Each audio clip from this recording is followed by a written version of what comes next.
Hi guys, and welcome to another video. So the World Cup is running,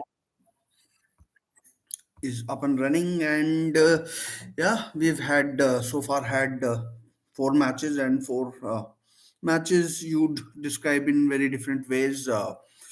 We've had the host Qatar take on Ecuador from Group A. We have got Netherlands versus Senegal. Then we have had England versus England versus damn it, England versus Iran, and then that was followed up by last night's game between USA and Wales. All four very different matches, but let's begin with the controversies that have attacked the World Cup so far this year. It's not been a start that the organizers, the country, the FIFA would have wanted. It's been tough, basically, for everyone concerned. For everyone. Uh, let's begin with the controversy that happened yesterday. A lot of captains from the European teams wanted to wear the One Love armband for the Football World Cup, and that wasn't allowed. It was said that. If you do wear that armband, then immediately as the game kicks off, you'll be red carded, yellow carded, and then if you carry on with this during the second match, that would mean another yellow card for you, and hence you miss the third match for your country, which could be a pivotal match depending upon where your team stands, how they have done in the last two games. So, in the end, the countries had to back down. What if you get a yellow card in the first minute, and then you get another yellow, so you end up missing the next match, and then the same troubles come upon your head for the next match. So all the European captains, Harry Kane, he said last night after the interview that he wanted to wear the One Love armband, but he wasn't allowed to. And that's the same situation that has plagued the other captains as well. Gareth Bale, I think, also wanted to wear the One Love armband, and then he wasn't allowed either. And yeah, so FIFA had their way, and that was after what was absolutely an absolute terrible speech by Gianni Infantino on the World Cup Eve, where he talked about today he feels gay, today he feels a migrant laborer, this, that, and the other, and then it was a speech which came across as tone deaf. You have to raise issues. One of the reasons, yes, money was an important part of why the World Cup was given to Qatar, but one of the reasons was that you could spotlight issues that were happening in the Middle Eastern countries, and then maybe bring about a positive change. But then Gianna Infantino actually took the gun and then put it on its own head, talking about how Europe had a bad history, and what Europe had done to, or what actually West had done to the East. West should be apologizing East for around next 3,000 years, which was which was rightly criticized in my opinion, all across the board. And yeah, so controversies galore at the World Cup last night.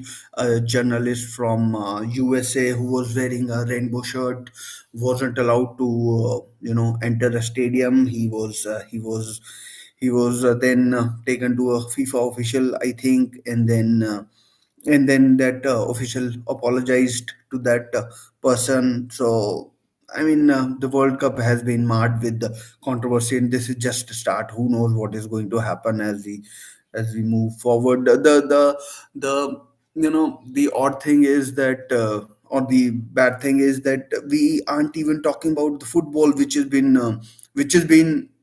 I mean, like, not bad. Uh, that's why we are here. We are talking about football.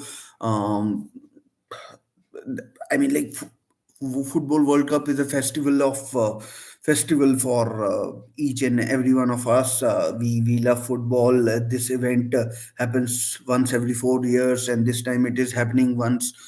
I mean, like, after 4.5 years, it's a Winter World Cup. It's something different. There has been an effort made by people to take it to different locations and bring about a positive change, but it looks like we are in a hole and we are digging. We are uh, we keep digging more and more, and I think going forward, more and more issues will come to light. So, and then let's move on to the first match, where there was controversy about the first goal, which was ruled out for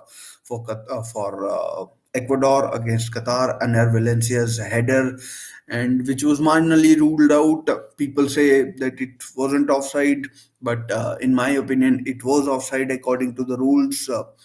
A part of the body, there has to be a defender and a goalkeeper, but if the goalkeeper is forward, then there have to be two defenders, at least level with you, if not behind you.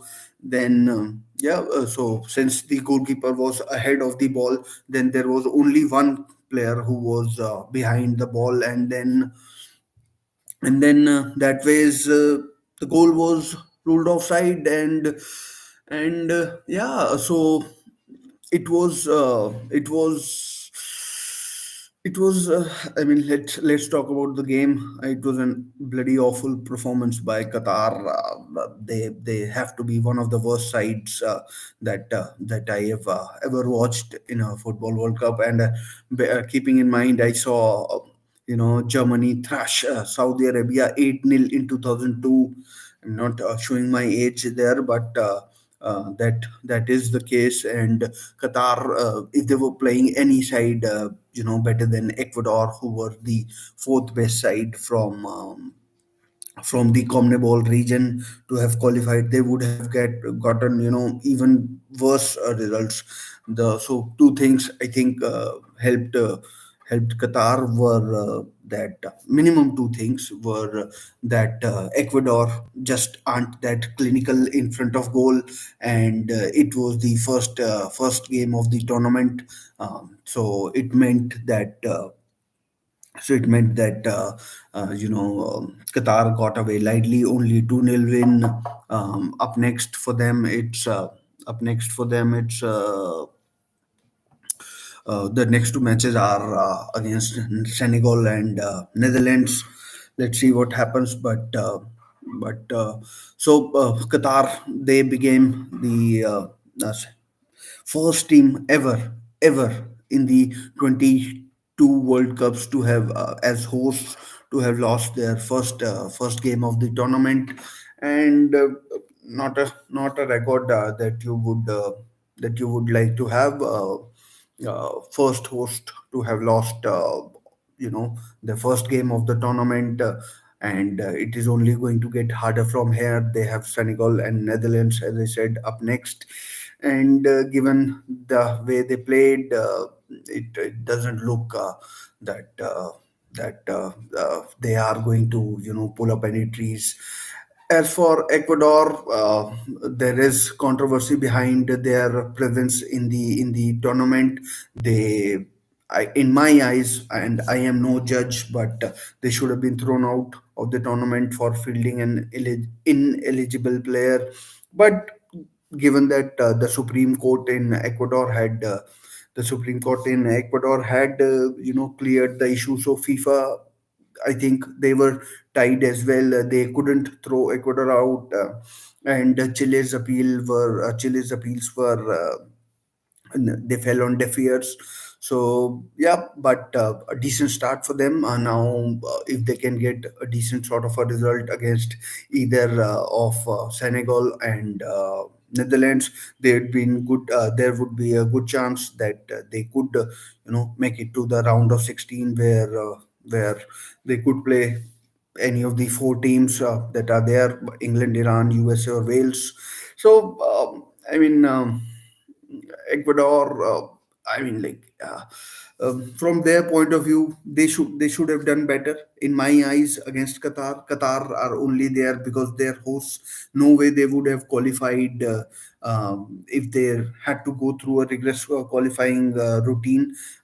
We can see that Iran, who are one of the higher ranked sides in the world, they struggled against England. England scoring 6 goals. When was the last time you saw England scoring 6 goals? Yes, I know in the last World Cup they scored 6 goals against Panama. I think it was 6-0. They won. Harry Kane scored a hat trick. But England aren't a team that score a truckload of goals. As we move forward, we'll find out when they take on USA and Wales that Iran made them look like world beaters, which they are definitely not. So that's one thing. I mean, just coming back to Ecuador. I mean, like, even though they beat Qatar 2-0, I don't know if Ecuador will be making it through to the round of 16. Senegal versus Netherlands was the other Group A match which took place yesterday, and Senegal against one of the better teams in the World Cup, that is Netherlands. They stood their ground. Only two late goals. What the cause of their downfall? One goal from Cody Gakpo, or Hakpo, however you pronounce. He was superb. He has been superb for PSV Eindhoven in the Europa League, as well as the Dutch Eredivisie. So Frankie De Jong was outstanding as well as Davy Klaassen, who came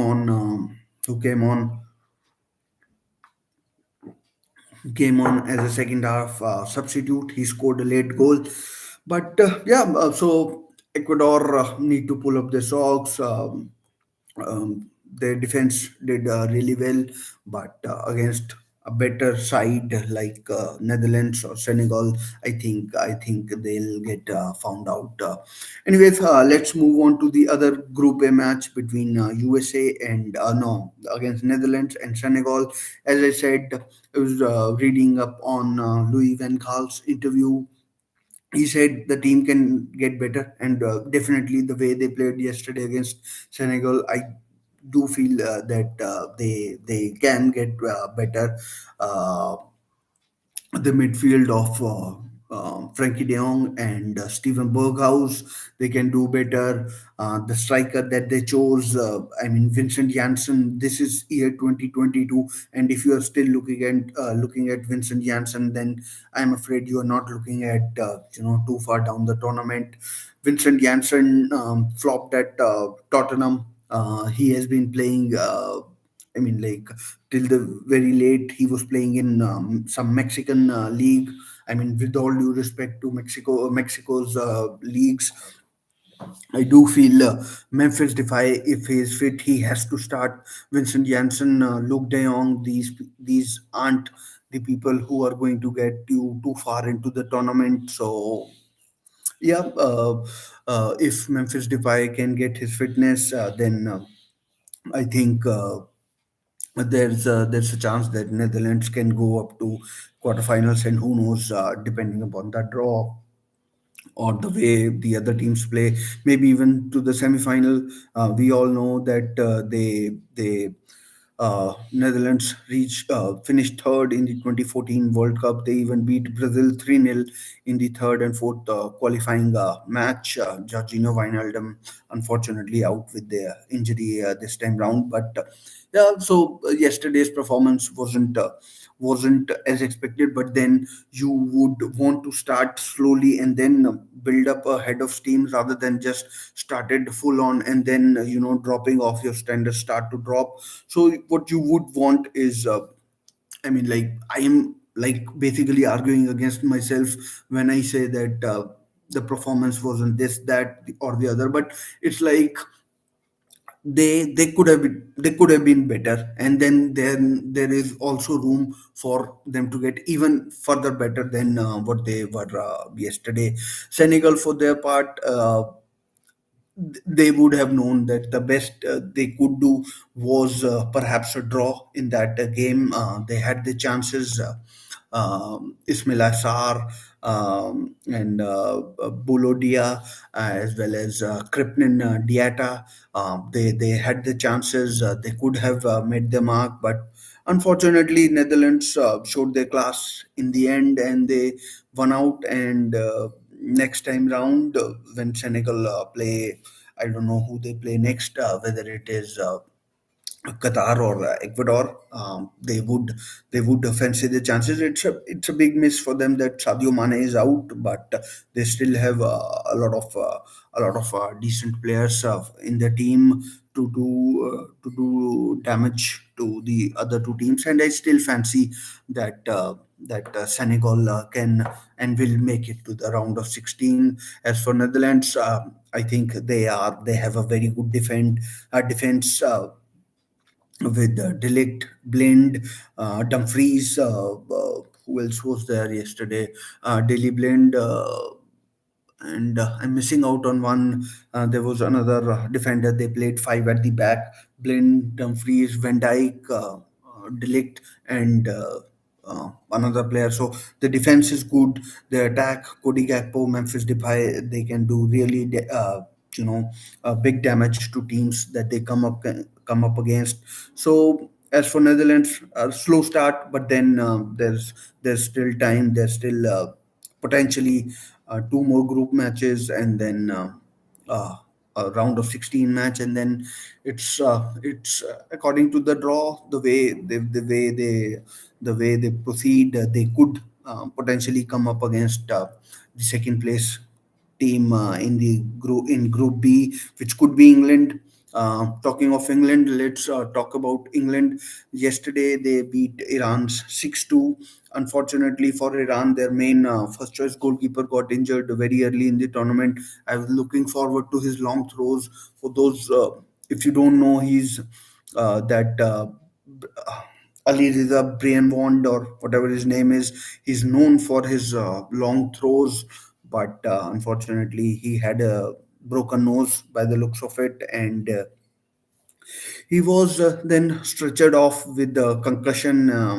I mean, you can't take chances on these kind of things. Hopefully he'll be back for Iran's next game. So I think which is against Wales. Wales are a decent side, but they are not England. About England, just wanted to tell you that they scored 6 goals. Bukayo Saka with 2 goals. Jack Grealish with one. Marcus Rashford with one. And who else scored? Uh, Jude Bellingham scored as well. So for all these players, apart from I mean like Grealish and for not for Grealish and Rashford, but for the other players, it was their first ever goal for England. So congratulations to them, and may they continue to do well for their country. They've been, especially speaking of Bukayo Saka. He had to go through quite a bit when he missed his penalty against Italy in the final of Euros. It was the kind of racist abuse that he had to take from his own supporters, which was I mean, which was heartbreaking for. I mean, like it was tough to read about the stuff that was going on with Bukayo Saka. Yeah, he scored two goals yesterday, and he, justified the faith that was shown in him by Gareth Southgate. He's been in good form, as has been Phil Foden, but unfortunately, he was only on the bench. He's been on the bench for Manchester City quite a bit lately as well. So the front three of Sterling, Kane, and Saka did a lot of damage, and the midfield three of Rice, Rice, Mount, and Jude Bellingham. It's a dynamic front three, middle three, where all the three midfielders have legs. They can go at front and help out in attack. They can also drop back. Declan Rice started his career as a central defender, so if you want to change formation and go five at the back, and you want to protect Harry Maguire against some of the better teams. Although I'm not a big fan of Harry Maguire, I think he's just an awful defender. 80 million is just a joke for uh, for a player like him. So, but the thing is that Harry Maguire is going to play as long as Gareth Southgate is the manager. That's been pretty clear all the way. With Gareth Southgate, doesn't matter the form, the fitness, or whatever. Yesterday they were playing in a in a in a back four, and John Stones again, and John Stones and Harry Maguire, they didn't have to do that much. So yeah, it was what it was. Harry Maguire uh, did okay-ish. But he was injured, was substituted in the second half. From England's point of view, yes, they did score six goals against Iran, but they conceded two as well, which should be a big worry. Iran. Yes, Mehdi Taremi. He plays for a big European side in FC Porto, who have also qualified for the Champions League knockout stages. But he England conceding two goals can't be a good thing. Yeah. Plus, if you're going to back four the other teams which are stronger, more athletic, they are going to rip you to pieces, basically. So, I mean, much for England to ponder over as for the attack. As far as the attack is concerned, Harry Kane was substituted. I don't think. Not that I've read Harry Kane has had any sort of serious injury, but he was substituted. I think it was a precaution, and he should be back for the game against USA, which I think is England's next game. And yeah, so England, I think, should be okay when it comes to making it to the round of 16, where they will play one of the teams from Group A, the second place team from Group A. So yeah, that's what I think of England. Decent start, nothing special. The two goals conceded, I think, are more of a worry than them scoring six goals. Harry Kane should be hungry for scoring. Goals as we move further into the tournament. And yeah, but defense in my eyes is a bit of a worry for England. And with last match of the day was again from Group B, where USA took on Wales. To be honest, and I have to hold my hands up here, I thought that England, Wales would definitely get the better of USA, but USA dominated Wales in the first half, and it was only a second half penalty which was scored by Gareth Bale that got them a point after Tim Villa, son of George Villa, gave USA the lead in the game. USA were good, but then when they had their chances, they should have scored and put the game to bed. But then it was a good point for both USA and Wales. They anyone who I think had lost that game would have been virtually out. It's a good result for Iran as well, because Iran, now they're only a point behind. If let's say they had gone I mean, like, they had gone 3 points behind. If one team had won, then it would have been very difficult for them to qualify out of the qualify to for them to qualify out of the group. It was a good result for Iran as well. Now I think England finish. Will finish first in the group, and then who finishes second is anyone's guess. My feeling is that given that the resilience, the consistency that Wales have shown in the last few years, I think Wales will just about come through. They should be able to beat Iran comfortably. But then again, I think USA will be able to do that as well. And then it will all come down to the result against England for both teams.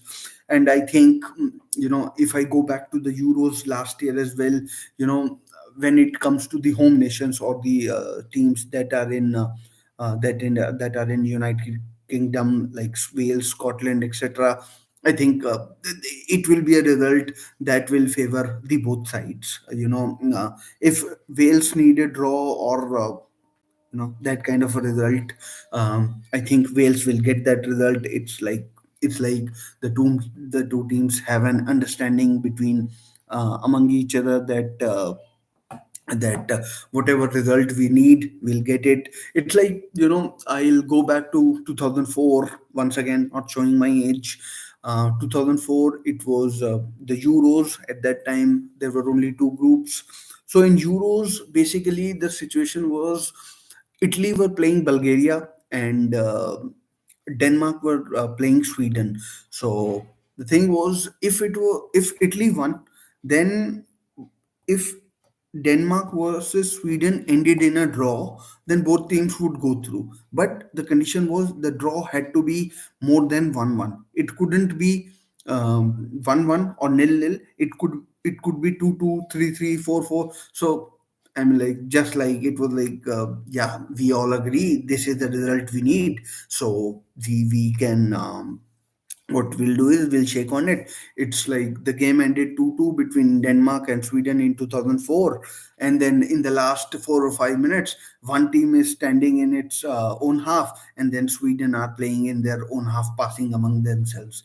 I mean, like, it was a blatant thing that, yeah, the game has ended 2-0, and Italy were knocked out when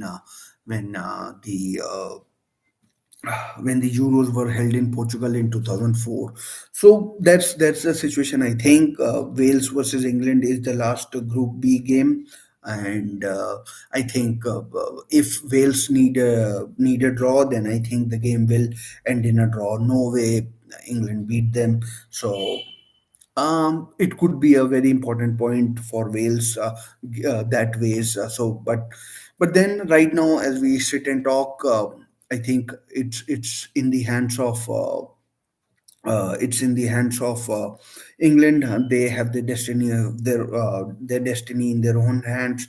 England, I think, will finish top of the group, and I think Wales by hook or by crook. I think Wales will also make it to the round of 16. USA and Iran, unfortunately, I think will be heading out of the tournament. At the knockout stages, and yeah, so that's what I think what will happen. And that brings us to the games today. We have four games today, kicking off at 3:30 IST. 3:30 IST, that would be 10 a.m. British Standard Time, or GMT, Greenwich Meridian Time, and Saudi Arabia versus Argentina, Saudi Arabia, last time round, they played the first game of the tournament against host Russia. They were hammered 5-0. And I don't think Messi and his compatriots are going to have any mercy on our Saudi friends. As a Newcastle fan, where the ownership uh, company is based in Saudi Arabia, it will be something that will be hard watch, but then Messi would want to win the World Cup, and so that's what I think will happen. Argentina to win comfortably against Saudi Arabia. The second match of the game of the day is between Denmark and Tunisia. Denmark, I think, are a very good side. Christian Eriksen is back. They have a player in Robert Skov, who's a dead ball specialist. Their strikers, Kasper Dolberg, and there's another player by the name of Skov, who's also very good. Tunisia, defensively, they're a decent team, but I think Denmark will win this game 2-0. And that's what I think will happen in this game. Tunisia, I don't see how they'll score against a very competitive, a very strong Danish defense. They have Joachim Male, Simon Kier is there as well. Kasper Schmeichel is still there. He's the that talisman for Denmark that's been there for a long time, and yeah, so that's what I think will happen uh, in the game between Denmark and Tunisia. That Then the third game of the day is Poland versus Mexico or Mexico. So a game among equals. Poland with Robert Lewandowski. Mexico, they have Having Lozano, who plays for Napoli, and they have other good players as well. Hector Herrera is there. Guadrado, I think, is he Mexican or something like that? Not too sure about the Mexican squad. But Poland, Lewandowski, Zelensky, Matikash, Berezinski. So these players, should give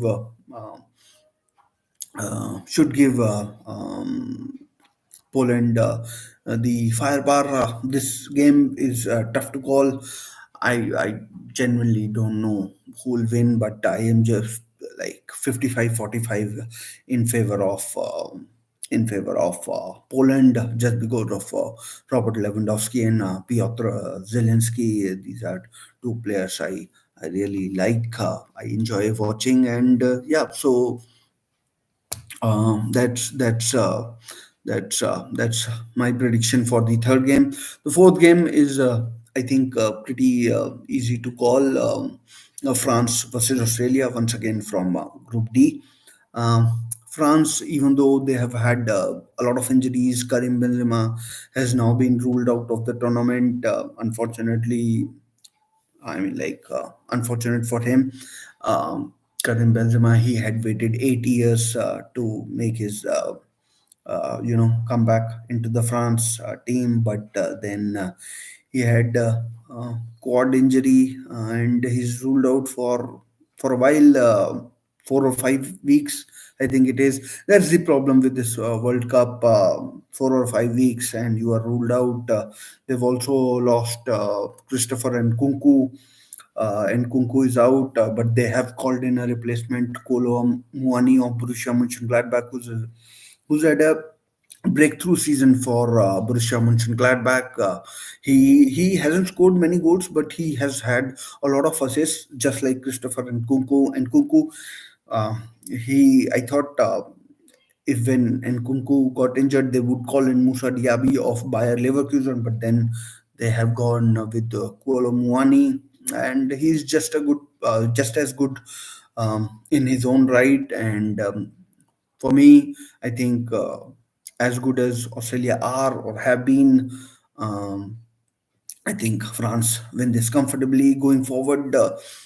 France may have issues with their injuries, but in this game, I think. The French national team, who are the defending champions, and rightly so. They start as favorites and should be able to get the better of an Australian team who and like in my eyes won't be making it to the round of 16, and that's unfortunate. It's the second time that Australia have been paired in the same group as France and Denmark. Last time they were in Group C. They had Peru that time as well. So Australia were winless that time, and this time it's another tough group with France, Denmark, and Tunisia. So let's see how Australia get on this time round in the World Cup. Anyways, that's it from my side. Thanks for your time, for whoever tuned in, whenever they tuned in and however long they tuned in for. Please do subscribe to the channel and click like on the videos if you like the content. If you don't, well, please do it anyways. It doesn't cost you anything, and yeah, so we'll be back with more reviewing of the